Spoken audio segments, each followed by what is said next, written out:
माशाअल्लाह रमज़ान शरीफ का जड़ा महीना से मुकम्मल हो गया है और ईद उल फितर का चांद नज़र आ गया है।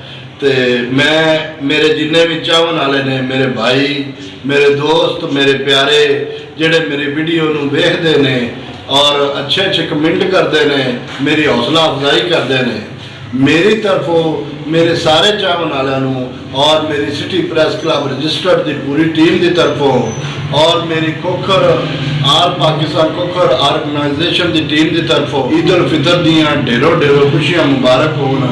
अल्लाह पाक सब दे रोज़े, इबादत, नमाजा, नफल वगैरह कबूल फरमावे। अल्लाह पाक सब मेरे भाइयों के रिज़क विच, इलम विच, उमर विच, अमल विच, इज्जत विच, आबरू विच, माल जान विच, घर बार विच खैरो बरकत अता फरमावे। अल्लाह पाक सब नूं ये खुशियां वेखनियां नसीब फरमावे। ते मेरी तरफों सब भाइयों नूं ढेर ढेर ईद दा चांद भी मुबारक ते एडवांस ईद उल फितर मुबारक। मैनू आपदियां दुआवां दे विच याद रखिया जे। मैं तुहाडा खादम, मैं तुहाडा